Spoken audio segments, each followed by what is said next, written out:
अयोध्या नरेश महाराजा भरत राज दरबार में पधार रहे हैं।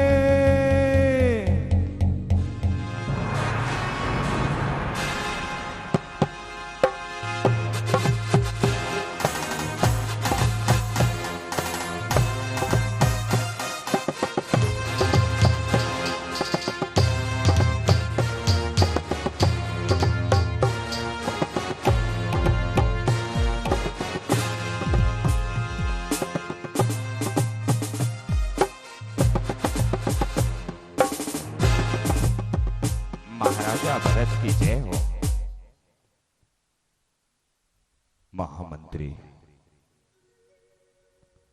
कहो, हमारे राज्य की व्यवस्था कैसी है? महाराज धीराज,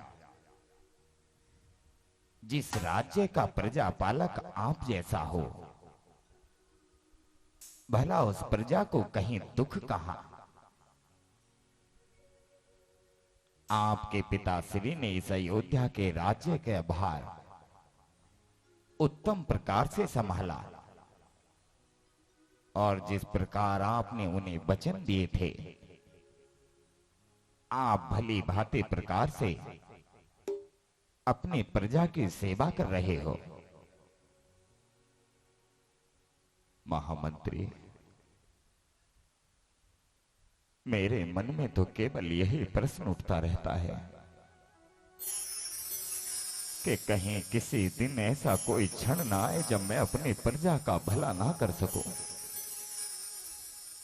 पिताश्री के होते हुए हमारे ये अयोध्या की प्रजा कितने प्रसन्न रहा करती थी,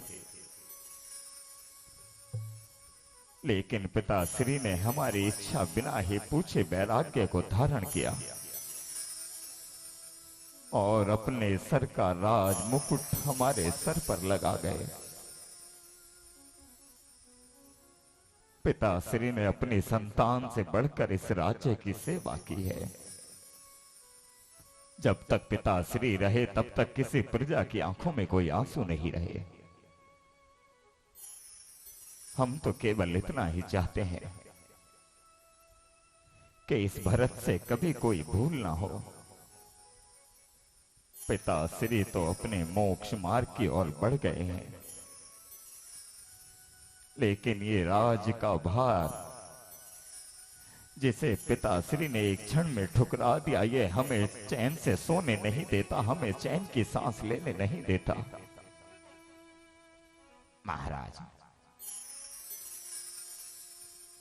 एक राजा का यही धर्म और कर्तव्य होता है कि वह अपने पिताश्री की आज्ञा का पालन करने के साथ साथ प्रजा का अपनी संतान तुल्य स्नेह और ध्यान रखे।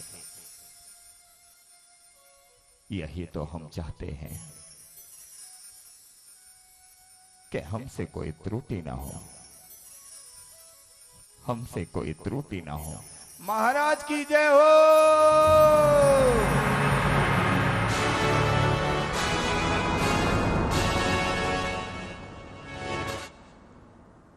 कहो द्वारपाल। महाराज धीराज, अब कहूं तो कैसे कहूं? किस मुंह से कहूं? अरे भाई, जिस मुंह से बोल रहे हो इस मुंह से ही बता दो। अरे महामंत्री, बताने के लिए शब्द भी तो होने चाहिए। जिन शब्दों से बोल रहे हो इन्हीं शब्दों से बता दो। अरे कैसे बता दूं मैं आपको, और क्यों बताऊं मैं आपको? अरे मैं इस राज्य का मंत्री हूं। तो मैं इस राज्य का संतरी हूं। मंत्री से ऐसे बात नहीं करते। तो द्वारपालों से भी ऐसे बात नहीं करते। तुम कहना क्या चाहते हो? हम तुम्हें क्यों बताएं? अरे मैं महाराज का सबसे परम और स्नेही हूं। हम तब भी नहीं बताएंगे। क्यों? क्योंकि हम अपने पिताजी के स्नेही हैं, उनके सबसे ज्यादा करीबी हैं। जो सूचना महाराज को देनी है हम अपने पिता को क्यों दें? ऐसे काम नहीं चलेगा। मुझे पता है वैसे भी काम नहीं चलेगा। तो महाराज से ही कह दो। कहेंगे तो कह देंगे, तुम्हारी आज्ञा लेने की क्या जरूरत है हमें। अरे भाई मैं मंत्री हूँ। अरे भाई मैं संतरी हूँ। कह दो जो कहना है। तो कहेंगे जो कहना है। तुम बीच में क्यों कूं कूं कर रहे हो। महाराज जय हो आपकी, जय हो आपकी, जय हो। बोलो द्वारपाल, क्या सूचना लाए हो।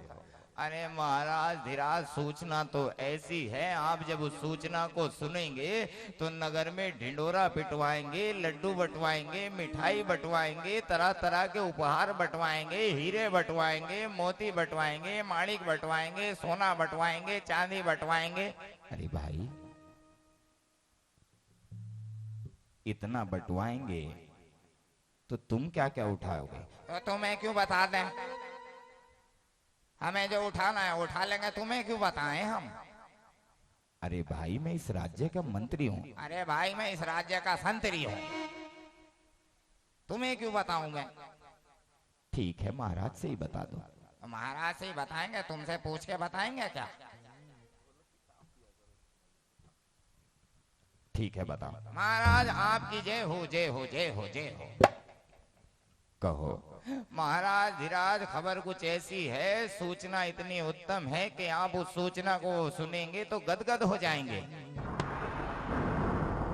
अरे भाई जब तक बताओगे नहीं तो महाराज को सूचना का पता कैसे लगेगा। अरे आपसे कौन बात कर रहा है।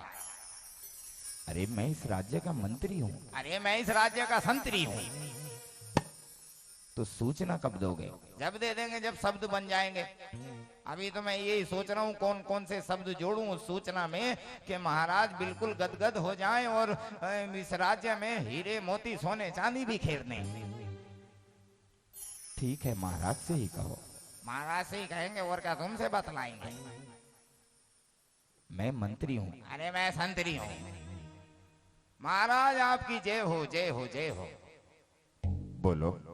महाराज धीराज ध्यान से सुनिए, अभी अभी अंतःपुर से सूचना आई है कि आपको पुत्र रत्न की प्राप्ति हो चुकी है।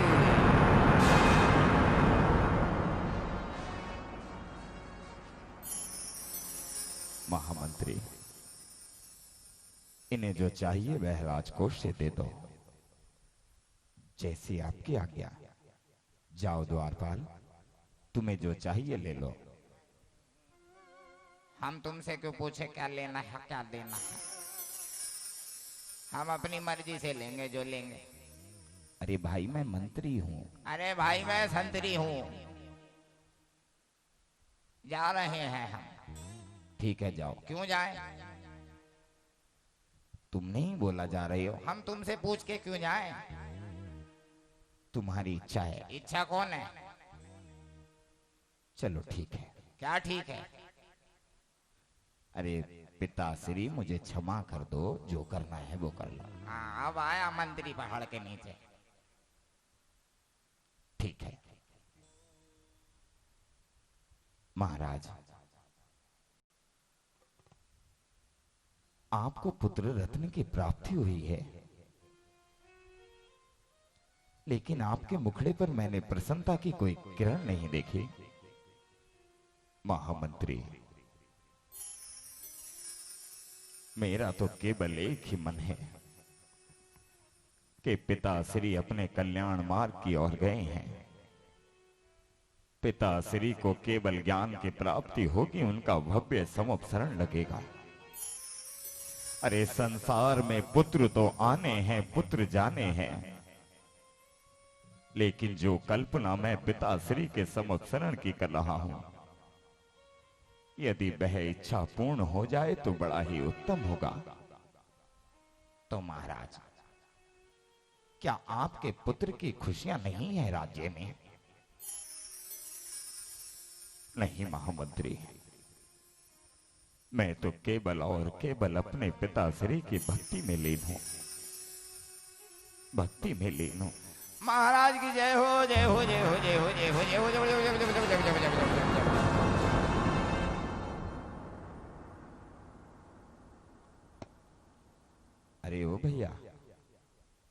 अब क्या हुआ? अब दूसरी सूचना लेकर आए हैं। ये सूचना तुम्हें कहां से मिलती है? हम तुम्हें क्यों बता दें? महाराज से बताएंगे हम तो। महाराज आपकी जय हो, जय हो, जय हो, जय हो। कहो। महाराज धीराज ऐसी सूचना लेकर आया हूं, जिस सूचना को आप सुनेंगे तो गदगद हो उठेंगे। क्या सूचना लाए हो भाई? हम तुम्हें क्यों बता दें? अरे भाई मैं मंत्री हूं। अरे कितनी बार बोलोगे मंत्री हूँ, मंत्री हूँ, मंत्री हूँ? अरे भाई मैं भी संतरी हूँ। हम महाराज को ही बताएंगे। तो बोलो। महाराज धीराज अभी अभी आयुधशाला से सूचना आई है कि आपको चक्र रत्न की प्राप्ति हो चुकी है।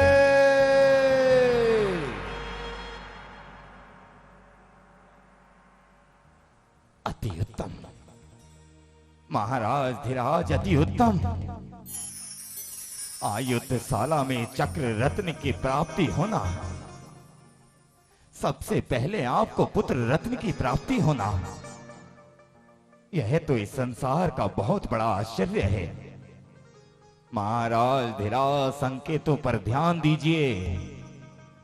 आयुधशाला में चक्र रत्न की प्राप्ति होना यह निर्देश देती है कि आप इस 6 खंडों को जीतकर एक छत्र राज्य करेंगे और आप इस आर्यव्रत खंड के एक छत्र राजा होंगे, चक्रवर्ती महाराज होंगे।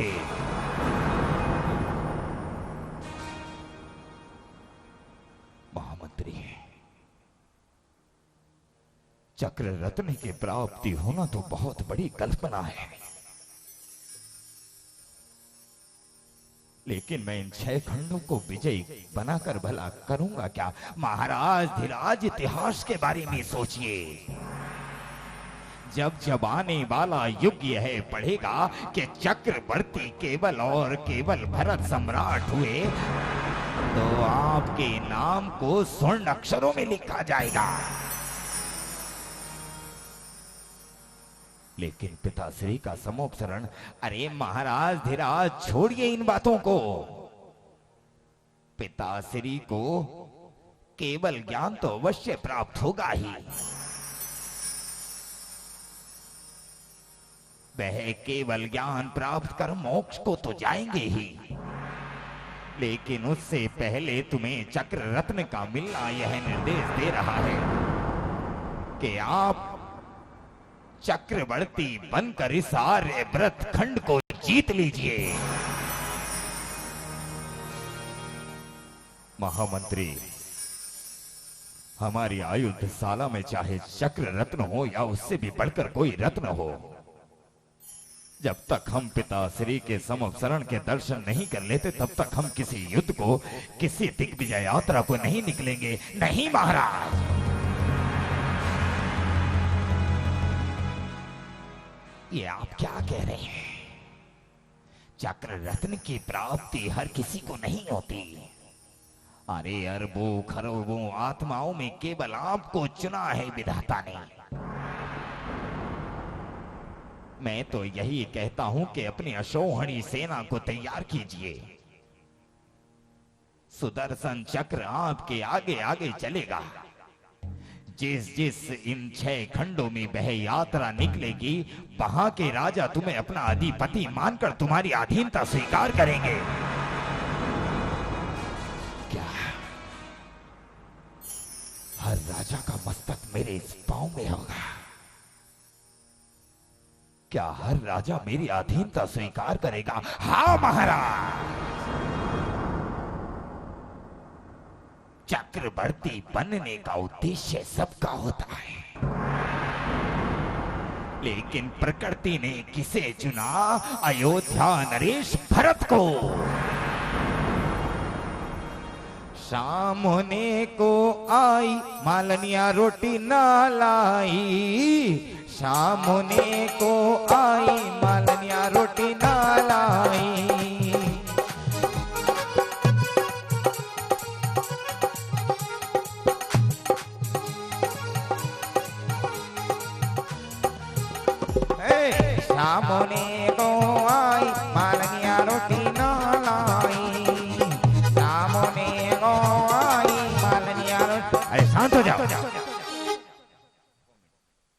क्या मालनिया वालनिया लगा रखा है? हम तुम्हें क्यों बताएं? तुम कभी द्वारपाल बनकर आते हो, कभी माली बनकर आते हो, तुम हो कौन? हम तुम्हें क्यों बताएं? हम तो महाराज को ही बताएंगे। अरे ठीक है, जल्दी से, कोई अच्छी बातें चल रही थी, पता नहीं तुम कहां से आ गए। हम तुम्हें क्यों बताएं कहाँ से आए हैं?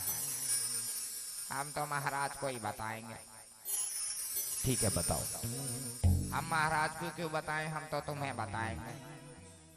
ठीक है, मुझे ही बता दो। हम तुम्हें क्यों बताएं? महाराज को बताएंगे। अरे बताना। मंत्री जी पक गए। क्या पक गए? आम, अमरूद, पपीते, केले सब पक गए। इसका क्या अर्थ है? अरे अर्थ बढ़ तुम्हारी समझ में नहीं आएगा, तुम मंत्री हो संतरी नहीं हो। महाराज धीराज सब पक गए। तुम्हारा कहने का अर्थ क्या है? महाराज धीराज, मैं और मेरी पत्नी अयोध्या नगर के बगीचों में बैठे थे। हमने देखा कि केले, अमरूद, आम, संतरे जितने भी फल उस बगीचे में थे सारे एक साथ पक चुके हैं। तो इसका क्या अर्थ है? महाराज धीराज, बहुत ही बड़ी शुभ सूचना है। सारे फलों का एक साथ पक जाना इस संसार में ही क्या, त्रियंच जीवों तक का सुखमय होना हमें यह शुभ संकेत देता है कि आपके पिता श्री को केवल ज्ञान की प्राप्ति हो चुकी है। बोलिए आदिनाथ भगवान की। ओम आदिनाथाय नमः। ओम ब्रवसनाथाय नमः।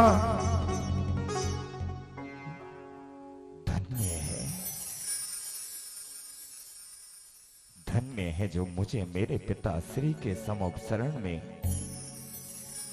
दिव्य देशना सुनने का अवसर प्राप्त होगा। पिता श्री को केवल ज्ञान का उत्पन्न होना संसार का कल्याण कारक चिन्ह बनता है। महाराज, यदि आप अपने पिता श्री के समुपसरण में जाना चाहते हैं तब आप अवश्य जाइए, लेकिन आप ज्यादा विलंब ना कीजिए। चक्र रत्न आयुधशाला में उत्पन्न हुआ है। यदि चक्र रत्न को ज्यादा प्रतीक्षा करवाई तो इस युग के चक्रवर्ती भरत नहीं कोई और होगा।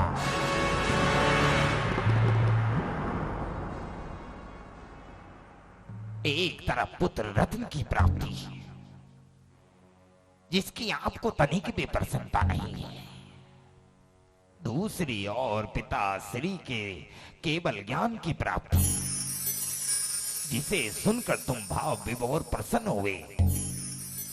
लेकिन तीसरी ओर देखिए, आपके इस साधारण से मुकुट के बदले चक्रवर्ती मुकुट का होना। तुम मेरे मंत्री हो, कहो मुझे क्या करना चाहिए? महाराज, इसी समय अयोध्या राजमहल में जाइए। मैं तब तक अपनी सेना और सेनापतियों को तैयार करता हूं। आप अपनी माता श्री से आज्ञा लीजिए ताकि हम चक्र रत्न को लेकर इस दिग्विजय यात्रा पर निकल सके और बिखरे हुए 6 खंडों को एक छत्र शासन के नीचे केवल और केवल अपने अधिकार में ले सके। ठीक है महामंत्री, मैं इसी समय माता श्री के पास जाता हूं और उनसे पूछता हूं कि आखिर तुम्हारे 100 पुत्रों में भरत ही इतना अभागा क्यों है कि एक और पिता श्री का समुपसरण लग रहा है और दूसरी ओर हम अपनी सेना को लेकर इस दिग्विजय यात्रा पर जाएं। अवश्य पूछिए, और निर्णय केवल और केवल अपने चक्रवर्ती होने का करना, चक्रवर्ती होने का करना महाराज।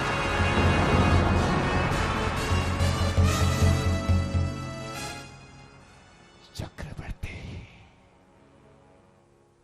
चक्ररत्न, चक्रवर्ती।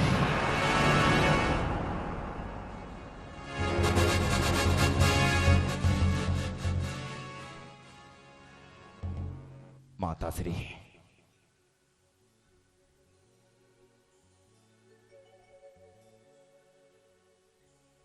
प्रणाम माता श्री। कहो पुत्र। मां, जैसे ही मैंने सुना कि पिताश्री को केवल ज्ञान की प्राप्त हुई है,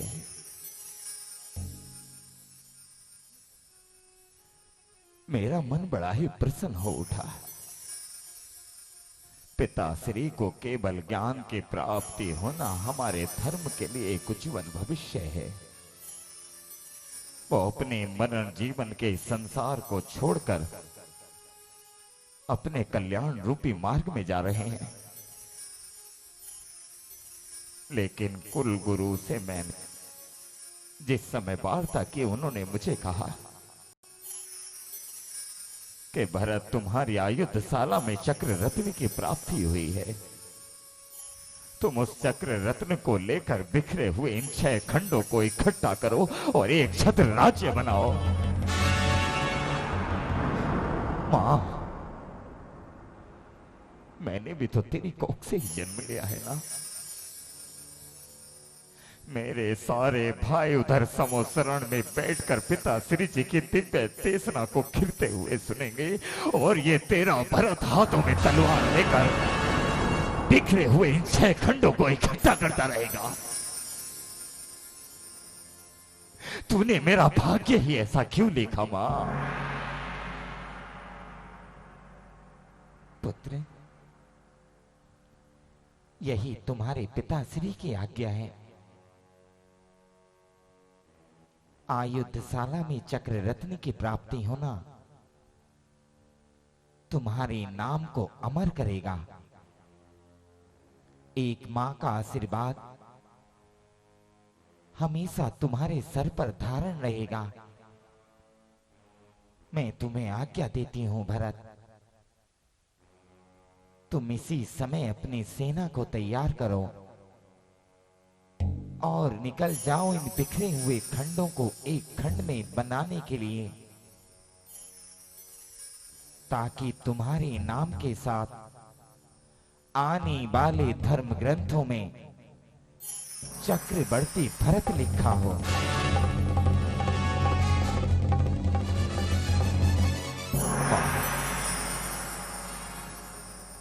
तुम्हारी आज्ञा पाकर मैं अपने नाम को स्वर्ण अक्षरों में चक्रवर्ती तो लिख सकता हूं, लेकिन भरत के माथे का यह कलंक तुम कभी नहीं मिटा पाओगी कि सारी दुनिया, सारी सृष्टि के जीव उस समपसरण में बैठे हैं और ये तेरा अभागा पुत्र भरत अपने पिताश्री को ना देख पाया। इतिहास पूछेगा मां मुझसे चीख चीख कर कि एक तरफ चक्रवर्ती पद था और दूसरी तरफ पिताश्री का समोसरण, लेकिन मैंने चक्रवर्ती को चुना। पिताश्री की आज्ञा और आपकी आज्ञा का पालन करना मेरा श्रद्धार्य है, उत्तम धर्म है।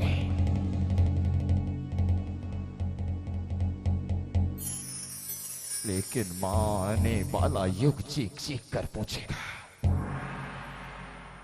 आने वाला युग प्रश्न बनकर मेरे सामने खड़ा होगा कि भरत केवल और केवल चक्रवर्ती बना, एक अच्छा पुत्र नहीं बना, एक अच्छा पुत्र नहीं बना।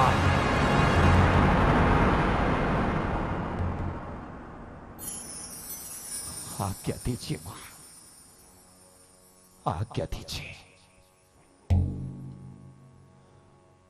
आस कह रही श्वास से धीरज धरना सीख, बिन मांगे मोती मिले, मांगे मिले न भीख, मांगे मिले न भीख।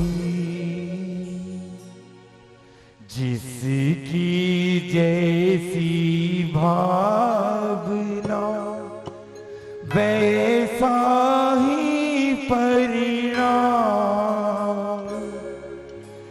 जिसकी जैसी जननी है वैसी ही संतान,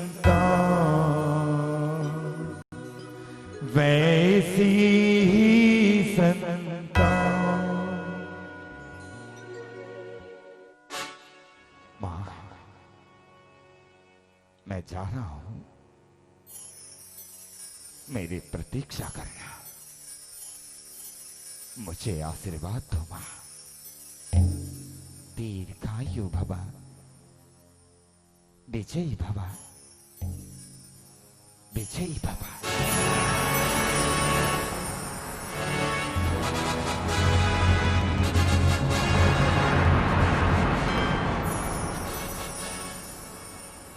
इस तरह भरत ने अपनी सेना को तैयार किया। असोहणी सेना जिसे आज का मानव गिन भी ना सकता, और वह बिखरे हुए 6 खंडों को अपना चक्र लेकर, जो अदृश्य होकर भी दृश्य था, वह हर राज्य में गया, और जिस जिस राज्य में गया वहां सबने उनकी अधीनता स्वीकार की। राष्ट्र के सम्मान को, देश के अभिमान को, राष्ट्र के सम्मान को, देश के अभिमान को, भारत की सेना चली, भारत की सेना चली, भारत की सेना चली, भारत की सेना चली। राष्ट्र के सम्मान को, देश के अभिमान को, राष्ट्र के सम्मान को, देश के अभिमान को, भारत की सेना चली, एक नई ज्योति जली, भारत की सेना चली, एक नई ज्योति जली। जय जय आदिनाथ, जय जय आदिनाथ, जय जय आदिनाथ, जय जय आदिनाथ।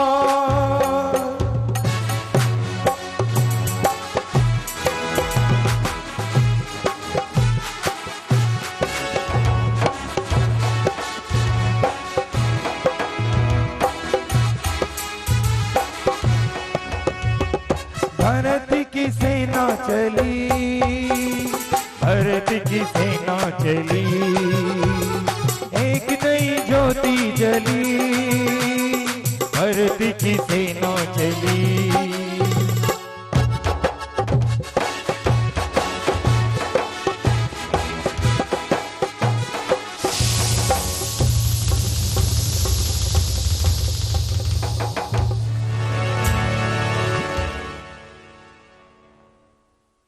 महामंत्री,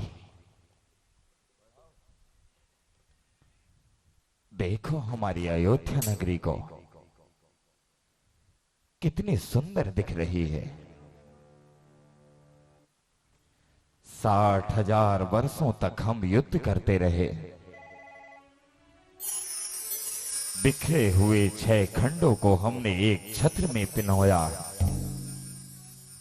एक अखंड आर्यव्रत खंड बनाया। लेकिन मेरी मां, मेरा कोई भाई मेरी प्रतीक्षा क्यों नहीं कर रहा? 60,000 वर्षों बाद जब वो मुझसे मिलेंगे तो कितने प्रसन्न होंगे ना। महाराज, आपके साथ साथ इस विजय पताका में, इस दिग्विजय यात्रा में हमारी सेना का भी अधिकार रहा। लेकिन अब आप चिंता क्यों करते हैं? आप चक्रवर्ती भरत हैं, कोई सामान्य अयोध्या नरेश नहीं। आप अपने चक्र को आज्ञा दीजिए कि वह शीघ्रता करे और अयोध्या नगरी में प्रवेश कर तुम्हारे लिए सभी द्वार खोल दे।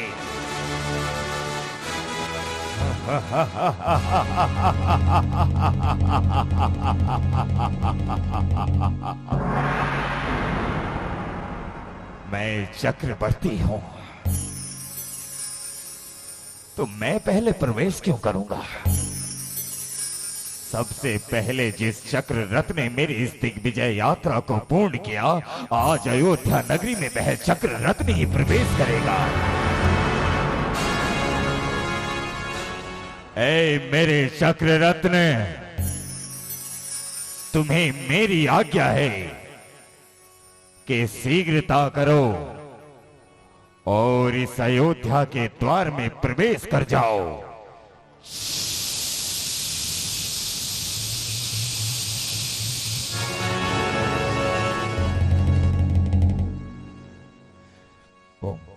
मेरे गुरुदेव आए आज मेरे गांव में, मेरे गुरुदेव आए आज मेरे गांव में।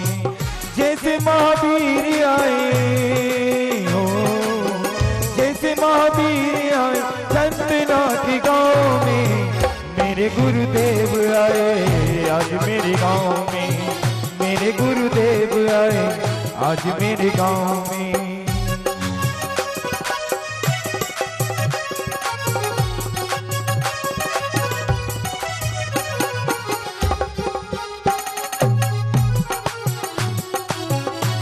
गुरुदेव आए आज मेरे गांव, बोले आदिनाथ भगवान की।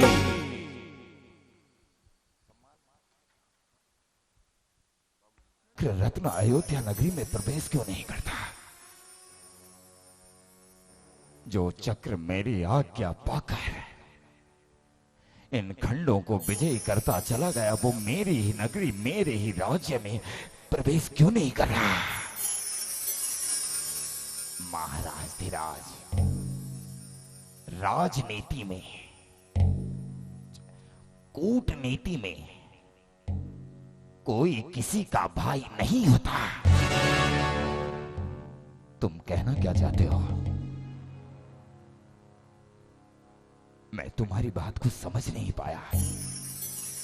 याद कीजिए महाराज, जिस समय तुम्हारे पिताश्री ने तुम्हारा राज्य अभिषेक किया था, उसी सभा में एक मस्तक पर और राज मुकुट रखा गया था। महामंत्री, वो हमारे भाई बाहुबली थे। यही तो हम कहना चाहते हैं कि बाहुबली ही वो राजा है जिसने तुम्हारी अधीनता स्वीकार नहीं की। दशरथ,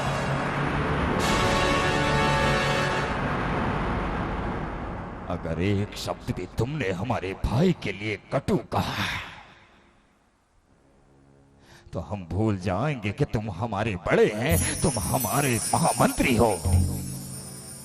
महाराज धीराज, सर्वप्रथम मुझे अभयदान दीजिए। लेकिन शास्त्र तो यही कहते हैं कि राजनीति में और कूटनीति में कोई किसी का भाई नहीं होता। एक भाई जो 60,000 वर्षों तक युद्ध लड़ता रहा, और एक भाई जो राज्य में बैठकर तुम्हारे चक्रवर्ती होने पर एक विराम लगाता है। सोचिए, जिन इतिहास के पन्नों को तुमने सुनहरे अक्षरों में लिखा है, तुम्हारे भाई बाहुबली उस पर कलंक का टीका लगा रहे हैं। महामंत्री, वो हमारा भाई ही नहीं, हमारा पुत्र है। जिस समय वह बचपन में चलना भी नहीं जानते थे, हमने उनकी उंगली पकड़कर उन्हें चलना सिखाया। और तुम कहते हो कि हम उसे अन्य राजा मानकर उसका मस्तक अपने सर में रखता हुआ देखें। नहीं, ऐसा नहीं हो सकता। यदि बाहुबली मेरे सामने झुकता है तो मुझे ऐसा चक्रवर्ती पद नहीं चाहिए। यदि मेरे कारण मेरे भाई का अपमान होता है तो मुझे ऐसा चक्रवर्ती पद नहीं चाहिए। महाराज धीराज, कौन सा भाई, किसका भाई? याद करो अपने 60,000 वर्षों को, याद करो अपनी इस चलती हुई सेना को। उस सेना ने तुम्हारे लिए बलिदान दिए, अपने परिवार को छोड़ा, अपने माँ पिता पुत्र पत्नी इत्यादि का मोह त्याग दिया। शास्त्र तो यही कहते हैं कि राजनीति में और कूटनीति में कोई किसी का भाई नहीं होता।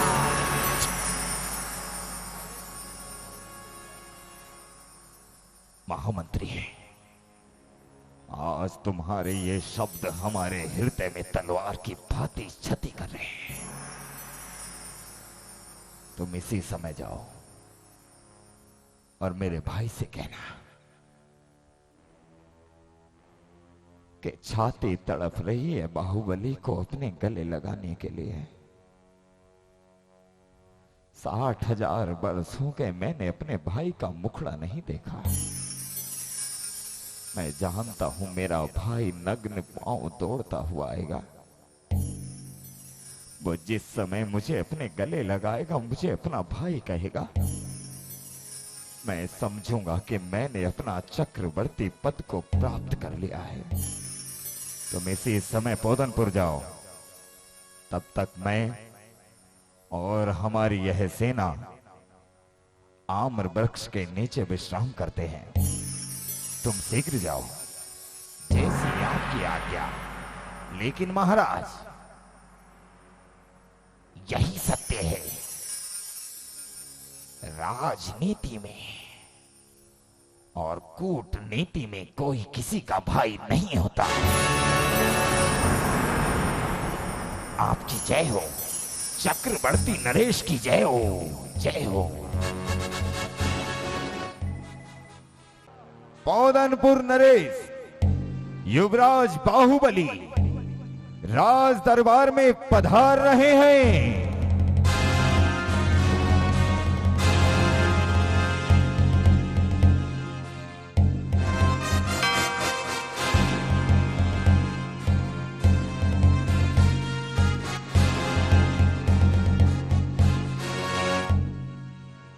महाराज की जय हो। कहो महामंत्री। महाराज धीराज, आपसे मिलने आपके ज्येष्ठ भ्राता श्री के महामंत्री आए हैं। क्या मेरे भाई आए हैं? मेरे भैया मुझसे मिलना चाहते हैं।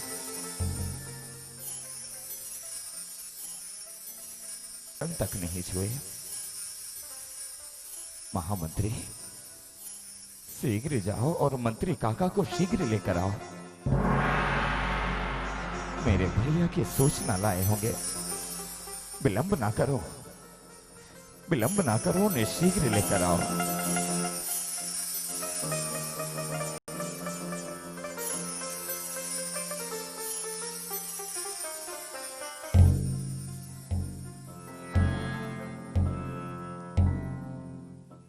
प्रणाम मंत्री काका।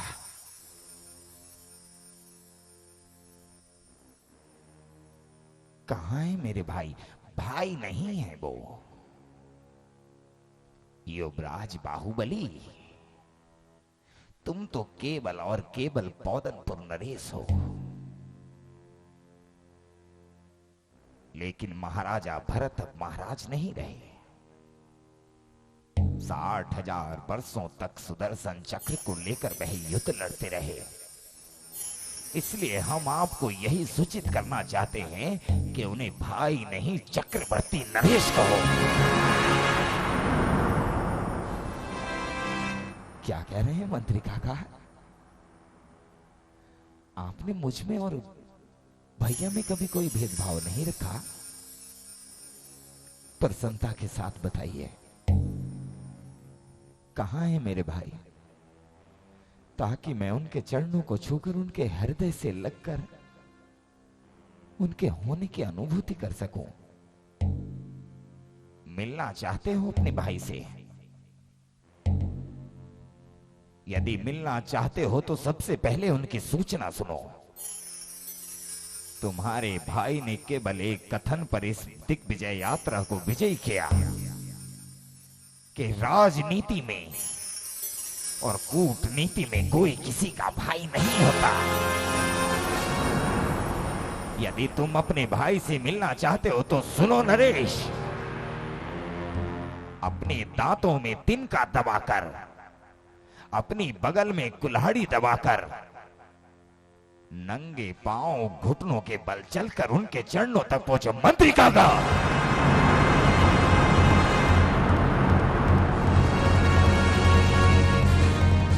जो तुमने शब्द बोले हैं ये मेरे भैया के नहीं हो सकते। हम अवश्य जानते हैं ये तुम्हारे हृदय में उस विषधर का विष है जो वर्षों से तुम हमारे लिए पाल रहे हो। मेरे भैया मुझे ऐसा नहीं कहेंगे। हाँ, तुम्हारे भैया तुम्हें कभी ऐसा नहीं कहेंगे, लेकिन चक्रवर्ती नरेश के यही शब्द होते हैं। चक्रवर्ती वही कहलाते हैं जो शत्रु से शत्रु का और मित्र से मित्र का परिणाम रख सके।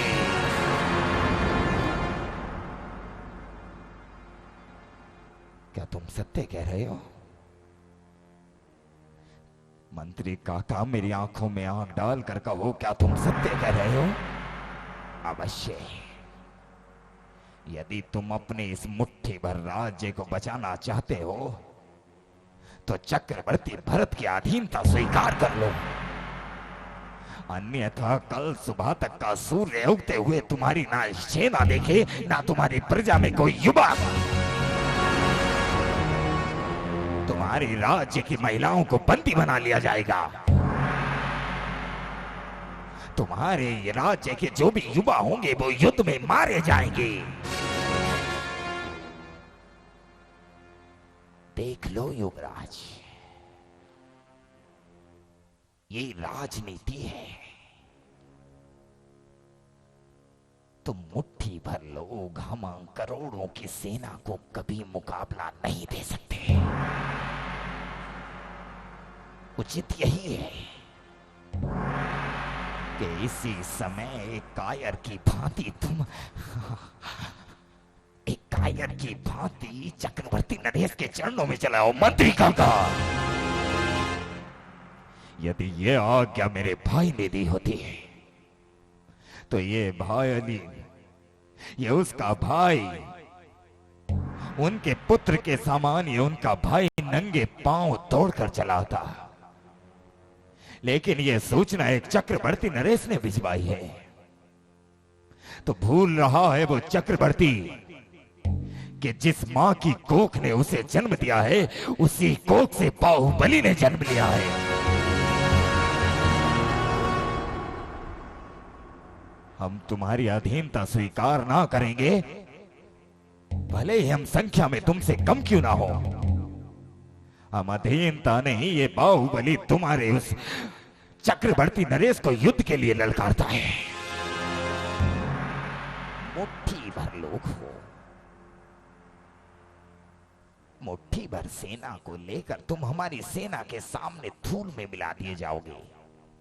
हमारे तीर तुम्हारे आकाश को ढक लेंगे और इस पौधनपुर का विध्वंस करेंगे।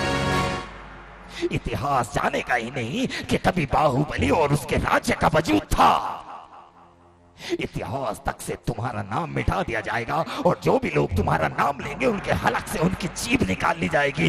मंत्री काका, इससे पहले कि हम अपने संस्कार और मान मर्यादा को भूल बैठे, निकल जाओ यहां से। इतिहास ये जाने ना जाने कि कोई बाहुबली था या नहीं, लेकिन इतिहास इतना अवश्य जानेगा कि कुछ मुट्ठी भर लोग अपनी स्वतंत्रता के लिए उस चक्रवर्ती की सेना से जाकर भिड़ गए। इतिहास के पन्नों में यह अवश्य लिखा जाएगा कि बाहुबली के पास भले ही संख्या में लोग कम थे, लेकिन वो अपनी सांस की अंतिम सांस तक लड़ते रहे अपनी स्वतंत्रता के लिए, अपनी आजादी के लिए। महामंत्री, इसी समय सभी सेनापतियों, सभी सेना को सूचित करो कि सूरज की पहली किरण के साथ किसी चक्रवर्ती का अस्तित्व मिटाना है।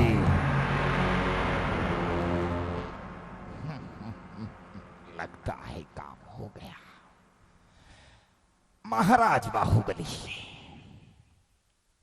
केवल एक कथन है।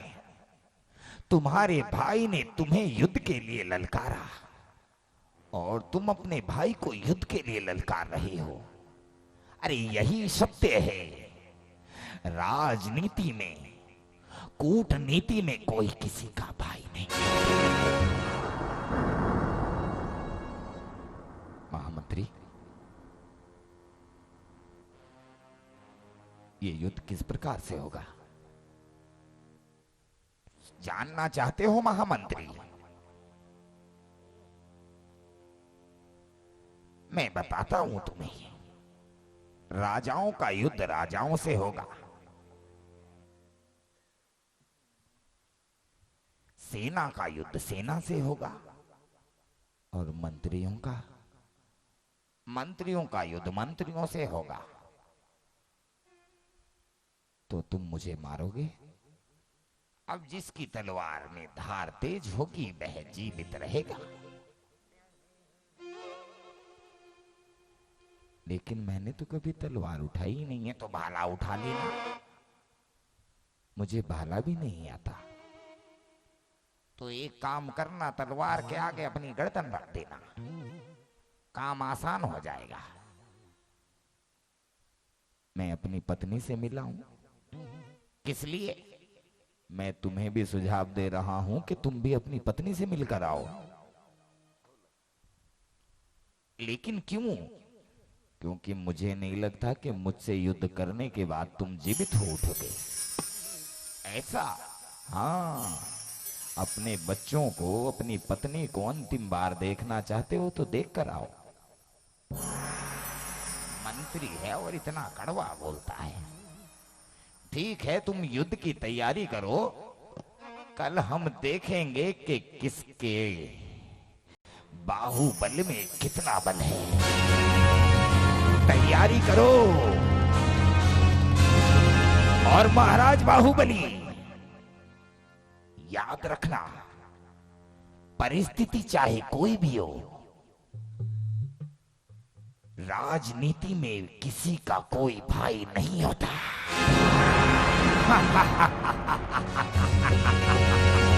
कोई किसी का भाई नहीं होता। महामंत्री, जितनी शीघ्रता हो उतनी शीघ्रता से सेनाओं को तैयार करो, क्योंकि कल मुझे मेरे भाई ने नहीं, एक चक्रवर्ती घमंडी नरेश ने बुलवाया है। चलो तैयारियां करो।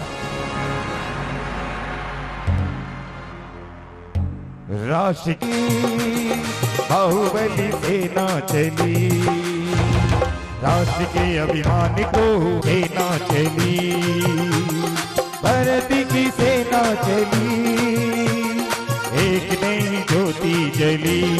जय जय आदिनाथ, जय जय आदिनाथ, जय जय आदिनाथ, जय जय आदिनाथ।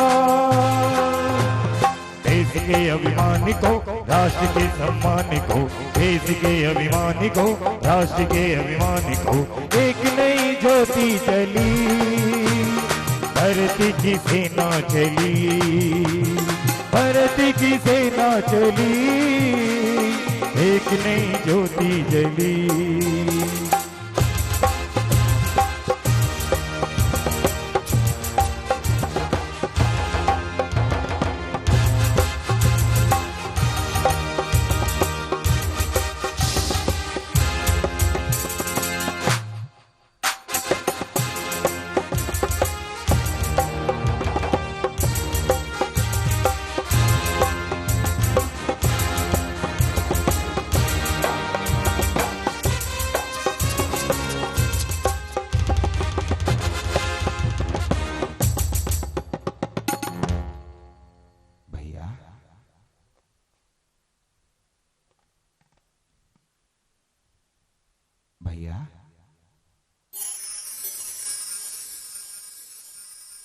प्रणाम बड़े भैया।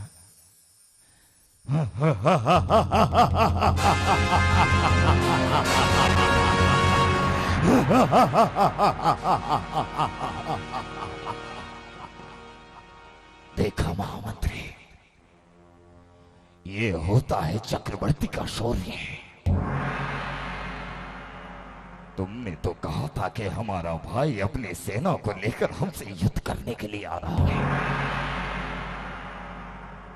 अरे वह जानता है कि हमारी भुजाओं में इतना बल है कि उसकी सेना को क्षण भर में मिटा दे।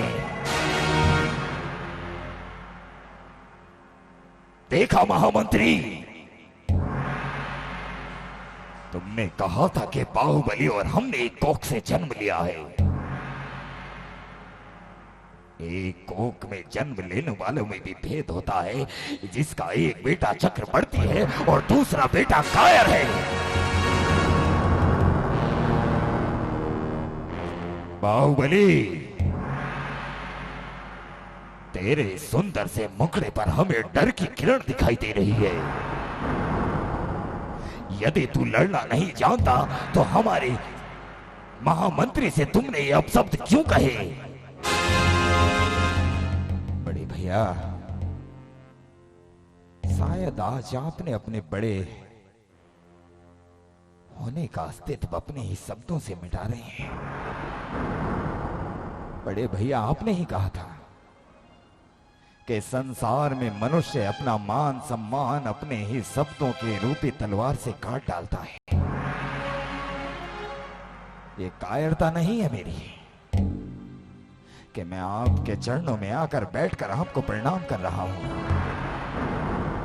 ये मेरी सेना, मेरे सैनिक, मेरे सेनापति कायर नहीं है।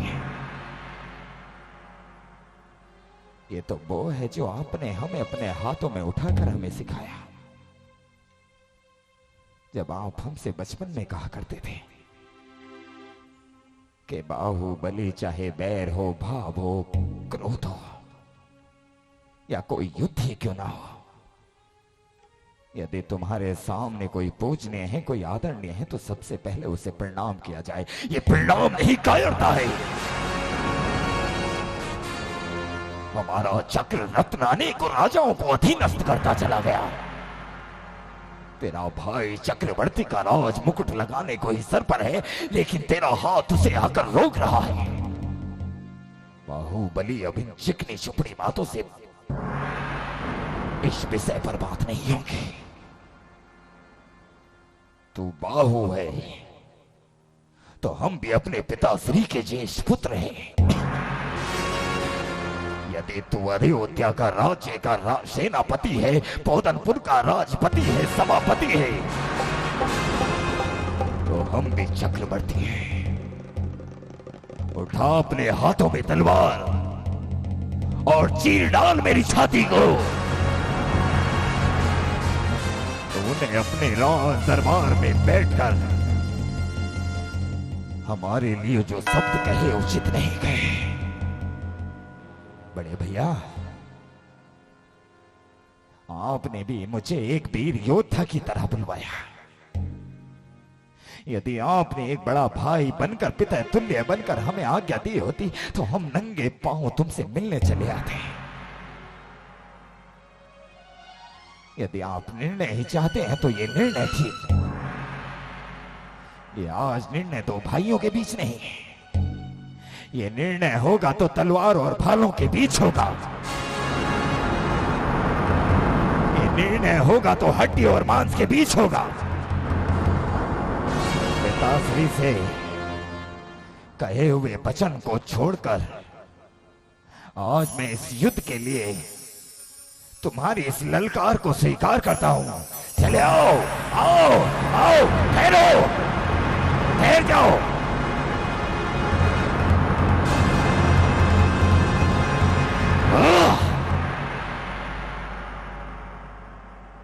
महामंत्री,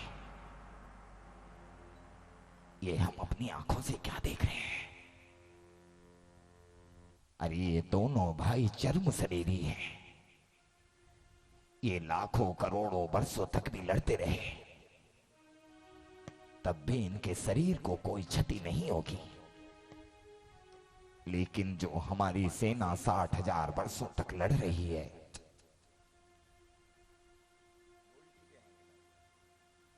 सही कहा महामंत्री, जो ये सेना 60,000 वर्षों से लड़ रही है, जिनके मां बाप भाई बहने पुत्र पुत्री उनकी प्रतीक्षा कर रहे हैं, ये इस युद्ध में बिना वजह मारे जाएंगे। मेरे मन में तो एक युक्ति आती है, मैं इसी समय कुलगुरु को लेकर आता हूं। कुलगुरु ही हैं जो इस युद्ध का एक सुंदर मार्ग निकाल सकते हैं।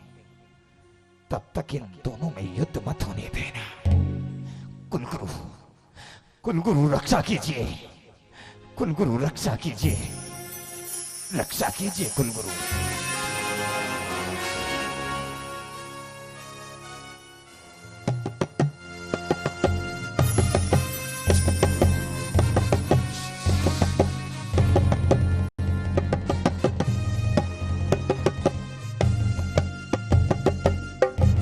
हे कुलगुरु,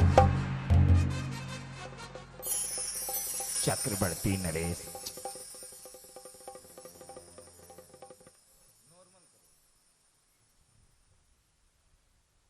गुरुदेव के चरणों में चक्रवर्ती नरेश का प्रणाम। हे कुलगुरु, जिस तरह आप जानते हैं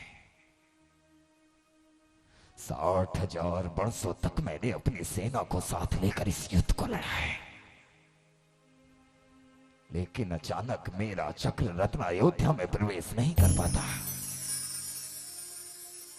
जब तक ये बाहुबली अपना राज मुकुट उतार कर हमारे चरणों में नहीं रख देते, या इसके जब तक हम मस्तक को उखाड़ नहीं देते, तब तक ये दिग्विजय यात्रा पूर्ण नहीं होगी। महाराज, यदि तुम मेरी बात सुनो और मेरी आज्ञा का पालन करो, तो तुम्हारे इस युद्ध में तुम्हारी सेना के सभी लोगों का क्या दोष है? मैं जानता हूं तुम दोनों महाराज हो, युवराज हो। तुम मेरी आज्ञा मानो या ना मानो, क्योंकि इस समय तुम दोनों के सर पर रक्त सवार है। और मैं यह भी जानता हूं कि कोई युद्ध नहीं है, केवल और केवल शब्दों के बाण ही हैं जो तुम्हारे हृदय को भेद रहे हैं। इस सेना की क्षति होने से तुम दोनों को बचाना होगा। अपने इस परस्पर के युद्ध में इन सेनाओं का भला क्या दोष है? कुलगुरु, ताकि मेरे माथे पर यह चक्रवर्ती का मुकुट लग सके, आप जो आज्ञा देंगे उस आज्ञा का पालन करेंगे, लेकिन आज ये युद्ध टलेगा नहीं। जब तक बाहुबली हमारी अधीनता स्वीकार ना कर ले, जब तक अपना मस्तक हमारे घुटनों पर ना रख दे, तब तक हम चैन की सांस नहीं लेंगे। बड़े भैया, कुलगुरु की सौगंध खाकर कहता हूं, जब तक इस शरीर में प्राण है तब तक मैं तो क्या, मेरे राज्य का कोई भी पुरुष या स्त्री, बालक या बालिका तुम्हारा अधीनता स्वीकार नहीं करेंगे। देखो, इस हिंसा युद्ध को हम अहिंसक युद्ध में परिवर्तित कर रहे हैं, क्योंकि हमारे जैन धर्म में अहिंसा ही परम धर्म है। तुम दोनों भाई इस युद्ध को 3 चरणों में लड़ोगे। सबसे पहला युद्ध तुम दोनों में नेत्र युद्ध होगा। द्वितीय युद्ध जल युद्ध होगा, और तृतीय जो निर्णायक होगा वह मल्ल युद्ध होगा। जो भी इन युद्धों को विजय करेगा वही चक्रवर्ती होगा। सुनो सुनो सुनो, यहां पर उपस्थित सभी सभासदगण और सभी सैनिक सुनो। चक्रवर्ती नरेश, जिनके भाई ने उन्हें धोखा दिया, लेकिन हमारे महाराज उन्हें अवश्य धूल चटाएंगे। उन दोनों में प्रथम युद्ध नेत्र युद्ध होगा। जिसकी आंखें पहले बंद हो जाएंगी वह अपराजित होगा, जिसकी आंखें बंद होंगी वह पराजित होगा। बाहुबली, आंखें ना झपका लेना, क्योंकि राजनीति में और कूटनीति में कोई किसी का भाई नहीं होता। प्रथम युद्ध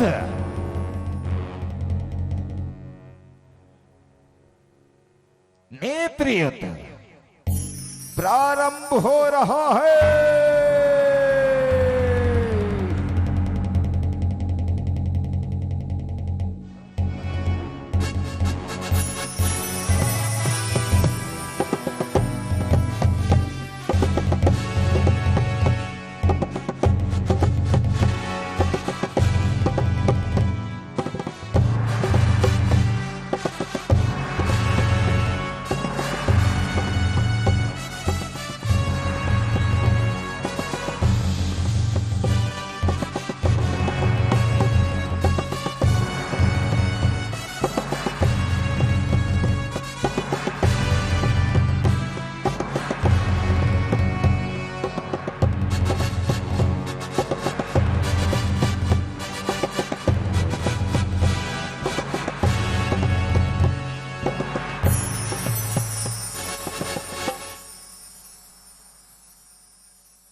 प्रथम युद्ध पौदनपुर नरेश बाहुबली जीत गए हैं।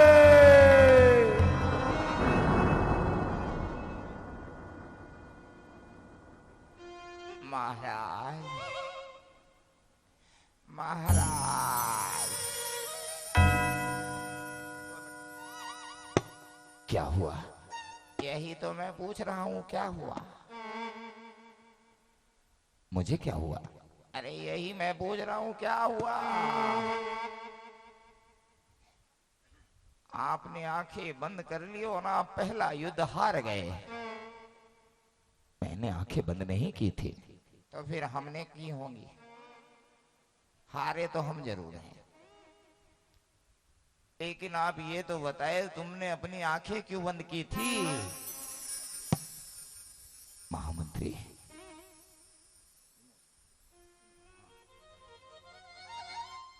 मैंने जब अपने बाहुबली की आंखों में देखा ना,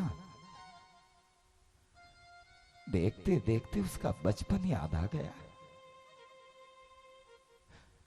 वो मुझे किस तरह बुलाया करता था। वो बोलना भी नहीं जानता था। अपनी आंखों से ही मुझे अपने पास बुला लेता था।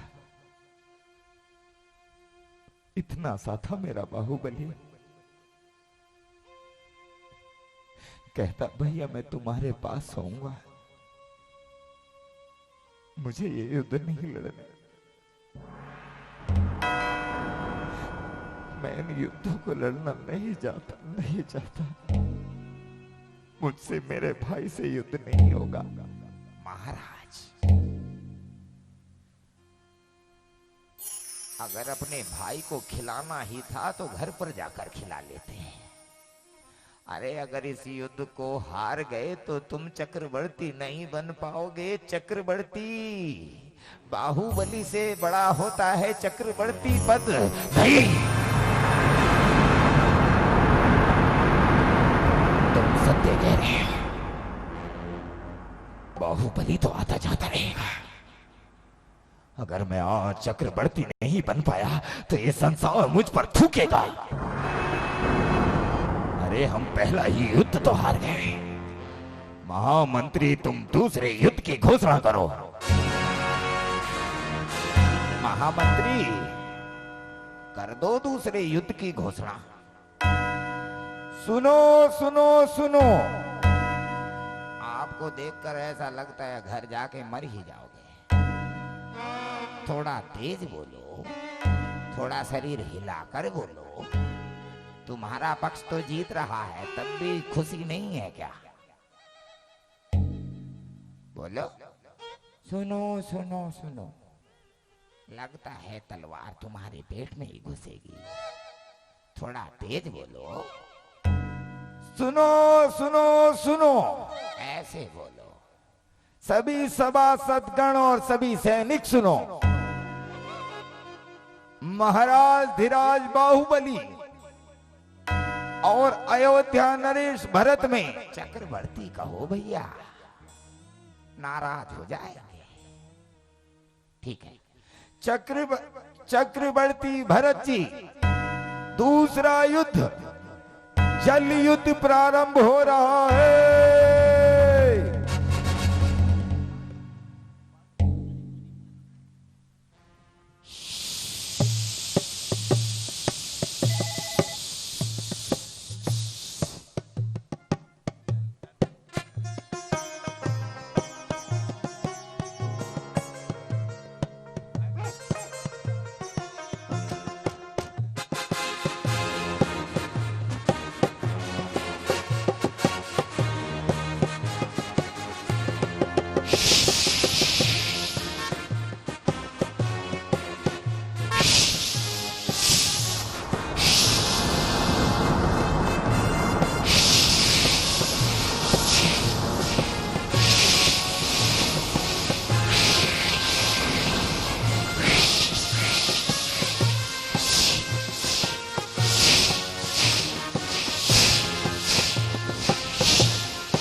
अब क्या हुआ? अब तो पानी में थे आप, तो यूं ही खुचर खुचर खुचर करके हार गए। अब कौन सा पानी में ये याद आया कि बचपन में मैं बाहुबली को नहलाया करता था।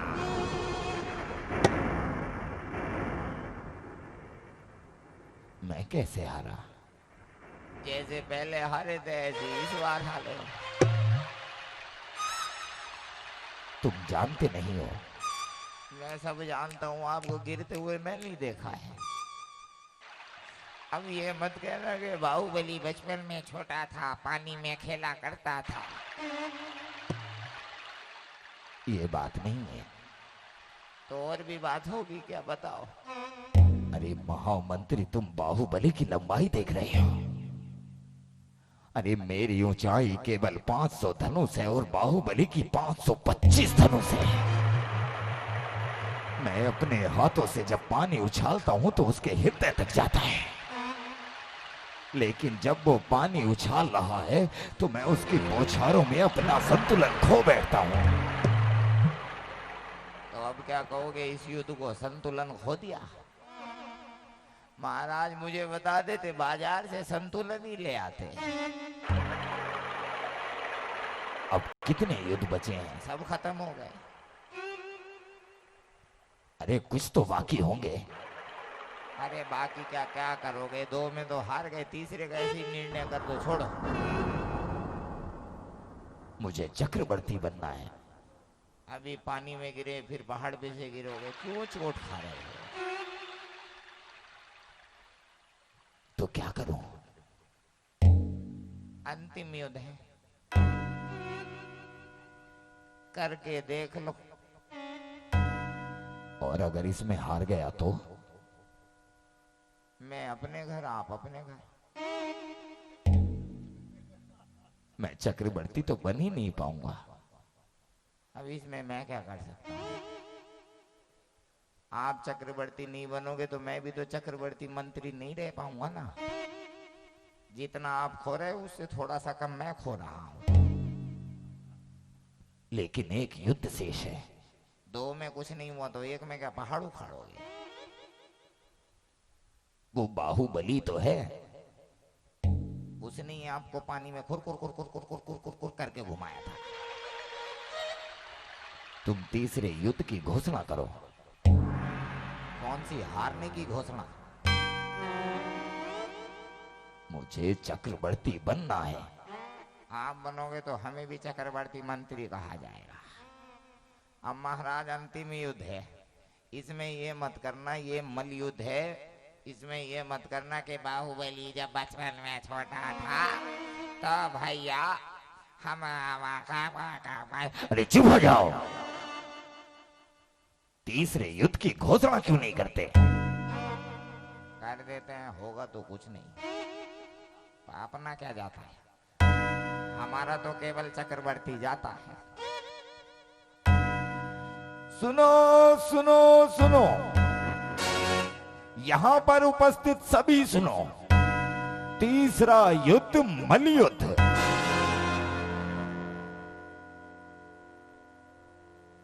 राजनीति में और कूटनीति में मुझे नहीं पता कौन क्या नहीं है। सब ज्ञान धरा का धरा रह गया। तीसरा युद्ध मलयुद्ध। चक्रवर्ती भरत और बाहुबली में प्रारंभ हो रहा है।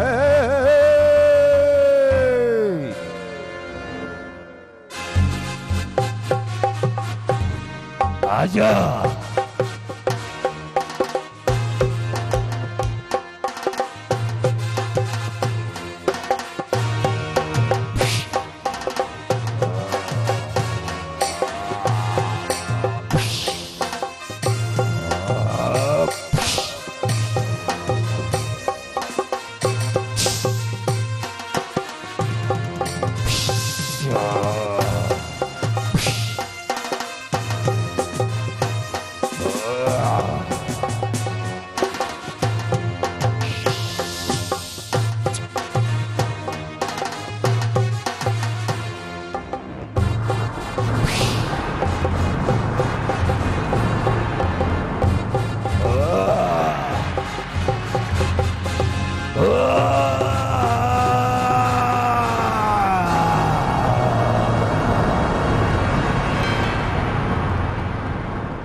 कर दूं घोषणा?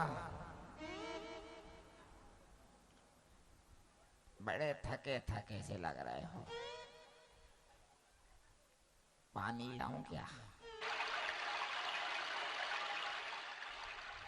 अब तो युद्ध भी नहीं बचे, जितने लाए थे सब खत्म। मैं तो जा रहा हूं अपनी ससुराल। अपने घर मुंह दिखाने लायक तो मुझे छोड़ा नहीं आपने।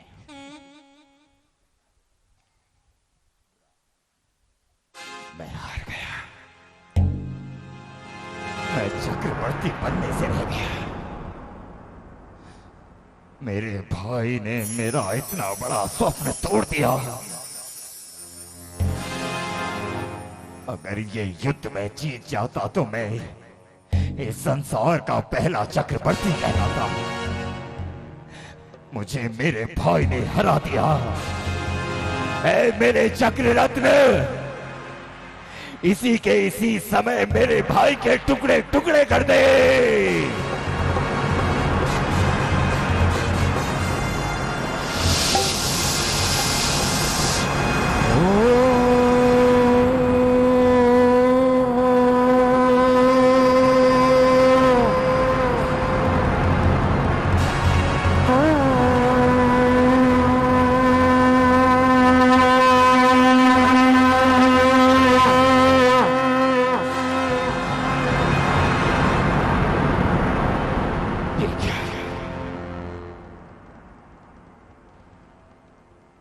चक्र भी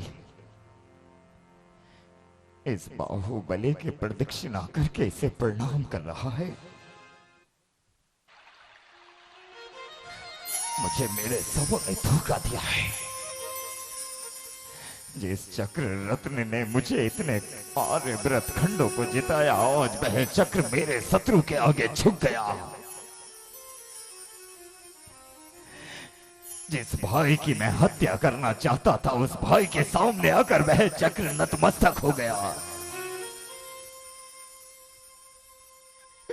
मैं चक्रवर्ती बनने से रह गया, लेकिन हम तुझे जीवित नहीं छोड़ेंगे बाहुबली, हत्या कर दूंगा।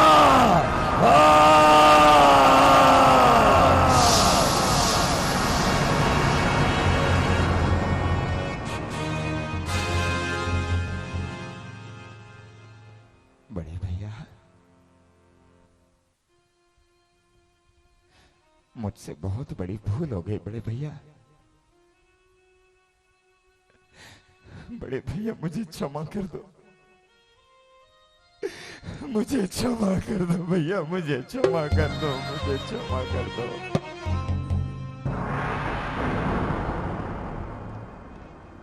भैया मैंने तुम पर हाथ उठाया भैया, जिन हाथों को तुमने पकड़कर चलना सिखाया, वो हाथ मैंने तुम्हारे ऊपर बार के लिए उठाए। किसके लिए? इस धरती के लिए, जो धरती हमारे पिताश्री को सुख नहीं दे पाई, जो राजपाट हमारे पिताश्री को सुख नहीं दे पाया, हम दोनों भाई उसके लिए लड़ रहे हैं। मैं सब कुछ दे दूंगा अपने भाई को, मैं सब कुछ दे दूंगा, मैं सब कुछ दे दूंगा भैया, मुझे क्षमा कर दो। बाहुबली, ये क्या कह रहे हैं मेरे भाई? हाँ भैया, अरे जो धन भाई भाई को शत्रु बना दे, उस धन को मैं उपयोग करके भला क्या करूंगा? अरे आग लगे ऐसी संपत्ति को जो भाई से भाई की हत्या करवाती है, आग लगे ऐसे राज वैभव को जो भाई को भाई का शत्रु बनाती है। मैंने इन युद्धों को अवश्य जीता है, मैं तुम्हारी अधीनता स्वीकार करता हूं। ये धरती भी तुम्हारी है भैया, ये धरती भी तुम्हारी है। नहीं नहीं बाहुबली, मैं अपने भाई को खोकर चक्रवर्ती नहीं बनना चाहता। तूने मुझे जीता है, मैंने इन बिखरे हुए खंडों को एक छत्र किया है, तो चक्रवर्ती मेरा भाई बाहुबली बनेगा। नहीं भैया, पिताश्री इस राजपाट को त्याग कर चले गए और हम दोनों को इसका प्रजापालक बनाया। ये हीरे मोती सोना चांदी सब कुछ छोड़कर चला जाऊंगा मैं। नहीं चाहिए मुझे ये राजपाट, नहीं चाहिए ये मुझे हीरे मोती, नहीं चाहिए मुझे ये आपके राजश्री वस्त्र। मैं जा रहा हूं पिताश्री के चरणों में। जिस तरह पिताश्री ने अपना उत्थान किया, अपना कल्याण किया, उसी तरह मैं भी तीर्थंकर प्रभु को भजकर नमोकार मंत्र का स्मरण कर अपना कल्याण करना चाहता हूं। बाहुबली ना रे बाहुबली ना, बाहुबली तू यहां से हमें छोड़कर जा रहा है। जब तेरी पत्नी तेरे बारे में पूछेगी तो हम उसे क्या उत्तर दें? जब तेरा पुत्र हमसे तुम्हारे लिए पूछेगा हम उसे क्या उत्तर दें? बाहुबली, हमने तुम्हें पुत्र की तरह पाला है। आज ये तुमसे तुम्हारा भाई क्षमा की भीख मांगता है, क्षमा कर दे। इस धरती के लिए मैंने अपने भाई पर सुदर्शन चक्र से प्रहार किया। जिन हाथों से अपने भाई को पाल पोस कर बड़ा किया उसकी हत्या करनी चाहिए। अरे टूट जाना चाहिए इन हाथों को, टूट जाना चाहिए, टूट जाना चाहिए। महाराज, ये आप क्या कर रहे हैं? महामंत्री, मुझे कुछ नहीं चाहिए, मुझे मेरा बाहुबली चाहिए। कह दो बाहुबली मुझे छोड़कर ना जाए, बाहुबली मुझे छोड़कर ना जा रहे। बड़े भैया, जिस समय पिता श्री इस राज्य को छोड़कर गए थे, हम सब भी इसी तरह आंखों में अश्रुधारा लिए खड़े थे, लेकिन वो रुके नहीं। इन आंसुओं को आप अपनी आंखों में समेट लीजिए। मेरी पत्नी, मेरे बेटे, मेरी मां, उनसे कहना तुम सब संसार में अकेले ही तो आए थे और अकेले ही तो जाओगे। एक बाहुबली के कम होने से किसी के संसार का आनंद कम नहीं होगा भैया। ना बाहुबली, ना,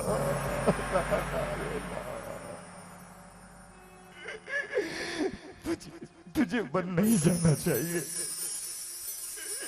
अगर ये राजपाट छोड़कर किसी को जाना है तो ये भरत जाएगा। अरे संसार में इस भरत का भाग्य कैसे लिखा? पिताश्री का समोपसरण लगा रहा, लेकिन मैं उसमें जाने का भाग्य ना लिख पाया। अपने भाई की हत्या करनी चाहिए और उसके वैराग्य का कारण बन बैठा। मेरे भाई, मुझे छोड़कर न जाओ। बड़े भैया, मैं जा रहा हूं बड़े भैया। उड़ी चला पंछी रे,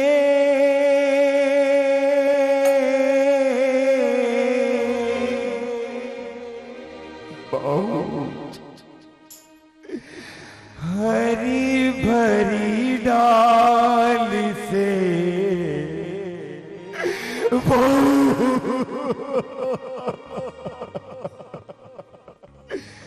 रोको रे रोको कोई भाई को बिहार से, रोको रे रोको कोई भाई को बिहार से।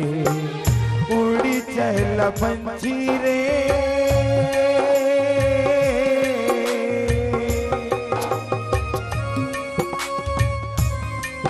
मेरे भाई हमें छोड़कर ना जा रहे। क्या होगा तेरी प्रजा का? कौन पहनेगा विनाभूषणों को? रुक जा मेरे भाई। आज है सुनी सुनी शहरी की गलियां, बागी उजड़ गए सारे, मुरझी है गलियां। ना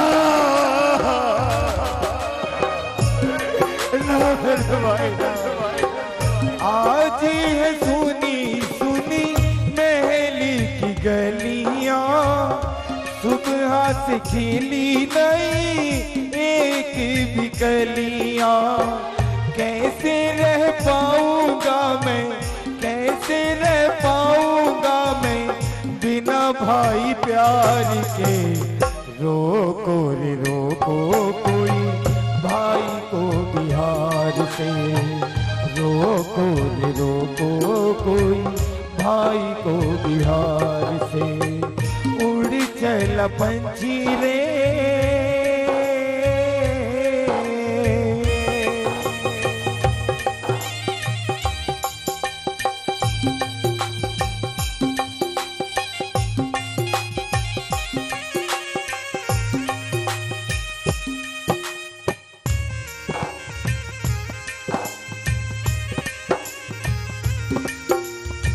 महलों के रहने वाले चली दिए बनी को, देखेंगे कैसे इस दुनिया के रंग को।